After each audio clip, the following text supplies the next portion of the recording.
नमस्कार, जनता के लिए जनता की आवाज जनता समाचार में आपका स्वागत है। मैं हूं आपके साथ कंचन। आइए चलते हैं खबर की ओर।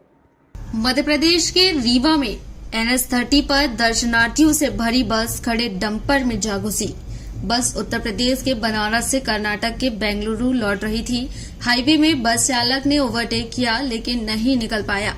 ऐसे में हाईवे के किनारे खड़े डंपर में बस पीछे से घुस गई। हादसे के बाद चीख पुकार मच गई। दुर्घटना के समय 49 श्रद्धालु बस में सवार थे, जिसमें से 12 घायल हो गए और 2 की हालत गंभीर बताई जा रही है। तुरंत राहगीरों ने डायल 100 को सूचना दी। जानकारी के बाद पुलिस पहुंच गई। 4 एम्बुलेंस की मदद से 1 दर्जन घायलों को संजय गांधी अस्पताल में भर्ती कराया गया। बड़ी दुर्घटना की सूचना मिलने पर कलेक्टर मनोज पुष्प और SP नवनीत भसीन मौके पर पहुंचे। यह हादसा मनगावा हाईवे के नरेंद्र मोटर के पास मंगलवार की सुबह हुआ। वहीं जबलपुर के दमोनाका में ATM बदलकर युवक के साथ ठगी करने का मामला सामने आया, जहां ठगों ने पैसे निकाल रहे युवक के पीछे खड़े होकर पहले पासवर्ड देखा, फिर युवक को झांसा देकर ATM कार्ड बदलकर 26,500 रुपए की ठगी कर ली। कोतवाली स्थित शिकायतकर्ता शकील अहमद ने बताया कि वह दमोनाका स्थित एक्सिस बैंक ATM से पैसे निकालने गया था। ATM से पैसे निकालने के दौरान पैसे नहीं निकले। इसी दौरान ATM के बाहर 2 युवक खड़े थे। वहीं अंदर खड़े युवक ने पासवर्ड पीछे से देख लिया और बात कर अपने झांसे में ले लिया। जब पैसे नहीं निकले तो इस दौरान उन्होंने अपना ATM बाहर निकाला। इस दौरान ATM बदलकर वापस दे दिया। जब अपने घर वापस लौटे, इस दौरान उनके मोबाइल में 3 मैसेज आए, जिसमें नजदीक के ही ATM से ठगों ने 3 बार में 26,500 रुपए खाते से पार कर दिए। अब शिकायतकर्ता की शिकायत के आधार पर पुलिस जांच में जुटी। कैश डिपॉजिट मशीन से करीब 6 करोड़ 50 रुपए की रकम गायब करने वाले HDFC बैंक नीमच से फरार कर्मचारी को गिरफ्तार और रकम बरामदी के लिए नीमच पुलिस ने जबलपुर पुलिस के साथ शहर के 2 ठिकानों में देर रात दबिश दी। HDFC बैंक शाखा नीमच में हुआ ऑडिट के बाद 6.5 करोड़ रुपए का घोटाला सामने आया है। HDFC बैंक के डिवीजन मैनेजर नवीन प्रसाद की रिपोर्ट पर कैंट पुलिस आरोपी के विरुद्ध प्रकरण पंजीबद्ध किया है। पुलिस ने फरार आरोपी के ग्वारीघाट क्षेत्र स्थित निवास और उसके एक रिश्तेदार के गंगानगर स्थित घर में सर्च कार्रवाई की है। पुलिस सूत्रों के मुताबिक आरोपी कर्मचारी बैंक के बाहर लगी डिपॉजिट मशीन से कैश निकालकर बैंक में राशि जमा करने का कार्य करता था। यह प्रक्रिया हर 2 से 3 दिन में होती थी। इस दौरान कर्मचारी बैंक में कम रुपए डिपॉजिट कराकर राशि का गबन कर रहा था। धीरे धीरे गबन की यह राशि 6.50 करोड़ रुपए तक पहुंच गई। ऑडिट के साथ CCTV फुटेज के आधार पर बैंक अधिकारियों ने पाया कि नीमच शाखा में कार्यरत कर्मचारी रितेश ठाकुर पिता राजेंद्र ठाकुर निवासी जबलपुर धोखाधड़ी कर लगातार रुपयों का गबन कर रहा है। जानकारी के अनुसार आरोपी रितेश 5 साल से बैंक में काम कर रहा है। रितेश बैंक के बाहर लगी डिपॉजिट मशीन से कैश निकालने का काम करता था। उपभोक्ताओं द्वारा जमा राशि 10 लाख रुपए हो जाने पर मशीन में जगह नहीं बचती थी। इस पर कर्मचारी मशीन से राशि निकालकर बैंक में जमा कराता था। रितेश लंबे समय से मशीन से जो राशि निकालता था उसमें से कुछ राशि चोरी कर बैंक के बाहर खड़ी अपनी कार में रख देता था। इसका खुलासा CCTV फुटेज से हुआ। वहीं जबलपुर पुलिस अधीक्षक महोदय के पास एक युवक अपनी पत्नी से परेशान होकर न्याय की गुहार लगाने पहुंचा, जिसमें उसने बताया कि उसकी पत्नी, सास व साले उसके साथ मारापीटी करते हैं। मारापीटी करने की वजह से उसके शरीर पर कई घाव के निशान बन चुके हैं और वह अपने परिवार से अलग होने को लेकर रोजाना किसी न किसी बात पर विवाद करते हैं, जिसकी शिकायत लेकर युवक पुलिस अधीक्षक महोदय के पास पहुंचा और न्याय की गुहार लगाई।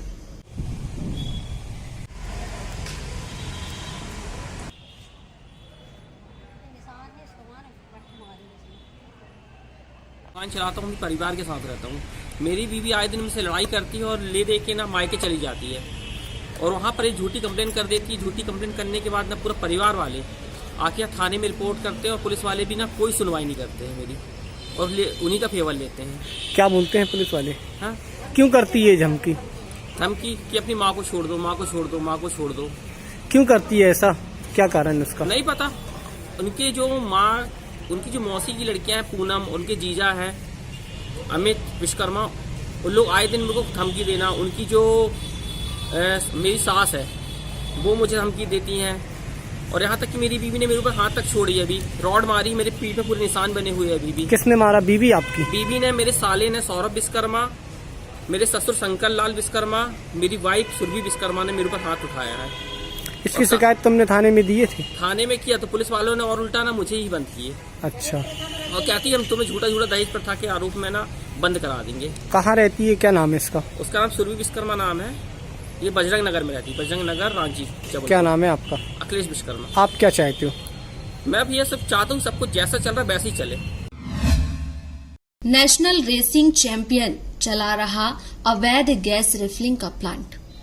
भोपाल में नेशनल रेसिंग कंपटीशन का चैंपियन रह चुका शहर का मशहूर bike rider Muzaffar Ali South TT Nagar में अवैध गैस रिफिलिंग का प्लांट चला रहा। बाइक रिपेयरिंग की आड़ में मुजफ्फर यह अवैध कारोबार करता है। उसने यह काम इतने बड़े स्तर पर फैला रखा है कि चालकों को अपने कार या ऑटो में गैस भरवाने के लिए यहां पहले से नंबर लगाना पड़ता है। न्यू मार्केट से माता मंदिर जाने वाली सड़क किनारे तिरपाल लगाकर चलाए जा रहे इस प्लांट में रोज सुबह से रात तक करीब 100 सिलेंडर रिफिल होते हैं। गैस रिफिलिंग प्लांट के बाजू में वीडीए का कॉम्प्लेक्स है। इसमें 27 फ्लैट 30 दुकानें हैं। पास में नगर निगम की मल्टी है जिसमें 12 फ्लैट और 10 से ज्यादा दुकानें हैं। ऐसे में रहवासी दुकानदार, दुकानों पर काम करने वाले और ग्राहकों को मिलाकर 400 से ज्यादा लोगों की मौजूदगी रहेगी। जबकि यहाँ जहां रिफिलिंग हो रही है वहां सुरक्षा के इंतजाम तो दूर, लोग बीड़ी सिगरेट पीते हैं। ऐसे में बड़ा हादसा भी हो सकता है। वहीं मध्य प्रदेश शासन द्वारा स्थापित मध्य प्रदेश बांस एंड बांस शिल्प विकास बोर्ड के प्रथम अध्यक्ष के रूप में घनश्याम पिरोनिया ने पदभार ग्रहण किया। इस अवसर पर मध्य प्रदेश शासन के मंत्री नरोत्तम मिश्रा एवं भारतीय जनता पार्टी मीडिया प्रभारी लोकेश पराशर विशेष रूप से उपस्थित रहे। घनश्याम पिरोनिया ने सभी समाज बंधुओं से समाज की योजनाओं का लाभ उठाने की अपील की। के समय कहते प्रथम अवसर पे तो हमारे को वंशकार समाज की ओर से ये सम्मान दिया गया था। प्लीज का जिनको सौभाग्य मिला है, घनश्याम पिरोनिया जी वर्षों से संगठन की सेवा करते रहे, जनता की सेवा करते रहे। अब उनको एक नया जिम्मेवारी दी है संगठन की ओर से। सर क्या कहेंगे? कि लंबे समय से जो तानों, बरार, वंशकार, कठरिया और अन्य नाम से जाने जाने वाली इस वंशकार समाज के लोगों की जो मांग थी, वो मांग को ध्यान में रखते हुए माननीय मुख्यमंत्री जी ने और जो पंचायत बुलाई थी मुख्यमंत्री निवास पर, और वहाँ उन्होंने उस पंचायत में इस बोर्ड के गठन की घोषणा की थी। और हम सब लोग बड़े प्रसन्न हैं कि माननीय मुख्यमंत्री जी ने उस जो उनका वादा था उसको निभाया, और आज यहाँ पर उनका गठन के बाद में पहले पदभार ग्रहण करने का मुझे जो दायित्व सरकार ने माननीय मुख्यमंत्री जी ने सौंपा है, मैं उनको विश्वास दिलाता हूँ कि जिस अपेक्षा से उन्होंने मुझ पर विश्वास किया, उन अपेक्षाओं में हम सब लोग खरे उतरेंगे। और वास्तव में ये जो बांस का काम है, और वर्तमान समय में हम देखेंगे कि बांस की जो नक्काशी है, बांस की जो शिल्पकारी है, बांस के क्षेत्र में जो लोग काम कर रहे हैं, और अभी तो वास्तव में ये तो ठीक है कि लेकिन अनादिकाल से बांस का बड़ा महत्व रहा है। हम सब अगर प्राचीन काल में देखेंगे तो भगवान राम के भी हाथ में अगर धनुष बनाकर किसी ने दिया होगा तो भगवान श्री राम के हाथ में किसी वंशकार समाज के व्यक्ति ने दिया होगा। जिससे वंशकार समाज के प्रति अब जो दायित्व है उसके लिए अपने समाज बंधुओं के लिए क्या संदेश है? जिसके कारण आता था रावण का वध हुआ। भगवान श्री कृष्ण के भी अधरों पर जो बांसुरी है वो भी वंशकार समाज के किसी व्यक्ति ने बनाई होगी। तो मैं आज के अवसर पर इतना निवेदन करना चाहता हूं कि अनुसूचित जाति वर्ग के लोगों के बीच में जो भ्रम फैलाने का काम करते ऐसे तथाकथित लोग जो कहीं ना कहीं हमारी सनातनी संस्कृति से दूर करना चाहते हैं, वो उन लोगों के लिए ये सबक है। हम हमारी संस्कृति का भी संरक्षण करेंगे, और संस्कृति का संरक्षण करने में कहीं ना कहीं वंशकार और बांस का बहुत बड़ा योगदान रहता है। तो मैं आज के अवसर पर यही निवेदन करूंगा हमारे समाज के लोगों से कि जो इस योग्य हैं, बांस के क्षेत्र में काम करना चाह रहे हैं, बांस के क्षेत्र में जो काम कर रहे हैं, प्रदेश की सरकार इस हेतु अनेक प्रकार की सुविधाएं, अनेक प्रकार के जो आयाम है वो इन समाज के लोगों के लिए, शिल्पियों के लिए करने वाली है। तो हम सब लोग शासकीय ITI प्राचार्य कार्यालय में जा घुसे NSUI के कार्यकर्ता, रिश्वत मांगने के आरोप में किया अनोखा प्रदर्शन। भारतीय राष्ट्रीय छात्र संघ के जिला प्रवक्ता सचिन रजक के नेतृत्व में 27 फरवरी को जबलपुर के शासकीय ITI में पहुंचे कार्यकर्ताओं के हाथों में 2000 और 500 के नोटों की मालाएं देकर हड़कंप मच गया। दरअसल NSUI कार्यकर्ता पिछले दिनों वायरल हुए एक कथित रिश्वतखोरी के वीडियो मामले में अपना विरोध दर्ज कराने पहुंचे थे। हालांकि माला में लगे नोट नकली थे, लेकिन कुछ देर के लिए पूरे घटनाक्रम ने सबको चौंका दिया। नारेबाजी करते हुए कार्यकर्ता वायरल वीडियो में दिख रहे शिक्षक पर कार्रवाई की मांग करते हुए प्राचार्य एवं शिक्षक को नोटों की माला पहनाई। जिला प्रवक्ता सचिन रजक ने आरोप लगाते हुए बताया कि शासकीय ITI में कई वर्षों से भ्रष्टाचार एवं रिश्वतखोरी का दबदबा चलता हुआ आया है। आवाज उठाने पर छात्र छात्राओं को फेल करने एवं भविष्य खराब करने की धमकियां दी जाती हैं, जिससे छात्र सामने आने में डरते हैं। आज इसी के विरोध में भारतीय राष्ट्रीय छात्र संघ के समस्त पदाधिकारी एवं छात्र छात्राओं ने प्राचार्य कार्यालय पहुंचकर जमकर हंगामा किया एवं शिक्षक पर कार्रवाई करने की मांग की और नकली नोटों की माला पहनाई। करना होगा, करना होगा, करना होगा। जो लड़की चल चलेगा, वो कुत्ते की मौत मरेगा।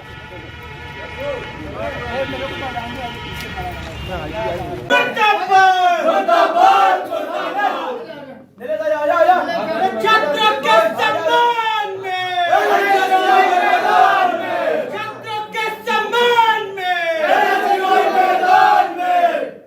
भ्रष्टाचारी नहीं चलेगी, नहीं चलेगी, नहीं चलेगी, हिंसाई नहीं चलेगी, नहीं चलेगी, नहीं चलेगी।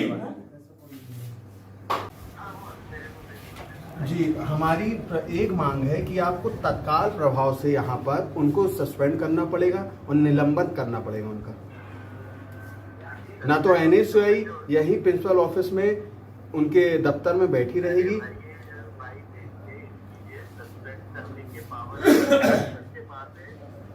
सर ऐसे प्रिंसिपल के पास नहीं है, आपके पास नहीं है। अब वो बोलेंगे आपके पास, क्या मुख्यमंत्री थोड़ी ना सस्पेंड करेगा इनको?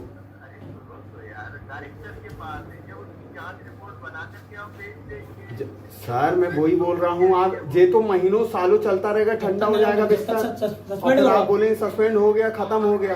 जी भैया, शासकीय ITI जबलपुर में एक प्राचार्य VK द्विवेदी जी का RK द्विवेदी नामक एक प्रचार है, उनका ये वीडियो वायरल हुआ जिसमें वो छात्रों से अटेंडेंस लगाने के नाम पे, जो छात्र किसी कारणवश नहीं आ सकते उनसे अटेंडेंस लगाने के लिए और पेपर में जो फेल हो जाते हैं बच्चे या पेपर दिए हैं जिन्होंने, उनको मार्क्स बढ़ाने के लिए, उनको पास करने के लिए पैसे की डिमांड करने के लिए एक वीडियो वायरल हुआ, जिसके लिए आज हम यहाँ पे अपने छात्र संगठन भारतीय राष्ट्रीय छात्र संगठन के नेतृत्व में शासकीय ITI में आके प्रदर्शन किया और प्राचार्य महोदय से उनको तुरंत निलंबित करने की मांग की। जिसके बाद प्राचार्य महोदय के द्वारा हम लोगों को बताया गया कि उनके पास पावर नहीं है। हमने जॉइंट डायरेक्टर से यहाँ पर बात की, तो जॉइंट डायरेक्टर के कहने पर हमने अभी यहाँ पे अपना धरना खत्म किया है। अगर कल शाम 5 बजे तक अगर उनको सस्पेंड नहीं किया जाता है तो NSUI उग्र आंदोलन की बात होगी और यहाँ पे प्राचार्य महोदय के कार्यालय में अनिश्चित काल के लिए धरने पर जो चीज़ को लेकर के आरोप लगाए गए हैं यहाँ के शिक्षकों की तरफ में कितनी सत्यता है, कहा है पिछले 2 दिनों से जो है वो अखबार में भी छपा है और एक वीडियो जो है वो मेरे समक्ष आया था और वीडियो में जो है वो थोड़ा सा अस्पष्ट है, किंतु फिर भी हमने जो है वो संस्था स्तर पर जो है वो RK द्विवेदी जो सर्वे के ट्रेनिंग ऑफिसर जिसमें दिख रहे हैं उनसे स्पष्टीकरण चाहा है और 2 सदस्य जो है वो जांच टीम जो है वो हमने का गठन कर दिया गया है। वो 3 दिवस में जो है वो हमें रिपोर्ट प्रस्तुत करेगी और जो भी छात्र हैं उस ट्रेड के उनसे भी जो है बयान लेगी। जो तथ्य सामने आएंगे उसके अकॉर्डिंग जो है वो उच्च अधिकारी को अवगत कराया जाएगा। सर अपना पर्चा देंगे। सुनील ललावत, प्राचार्य शासकीय संभागीय IIT जबलपुर। ये थी आज की खबर। और खबरों को देखने के लिए हमारे चैनल को लाइक करें, शेयर करें, सब्सक्राइब करें और बेल आइकन की बटन को दबाना ना भूलें। आप देख रहे हैं जनता के लिए, जनता की आवाज, जनता समाचार। अन्य खबरों के लिए हमारा चैनल सब्सक्राइब करें।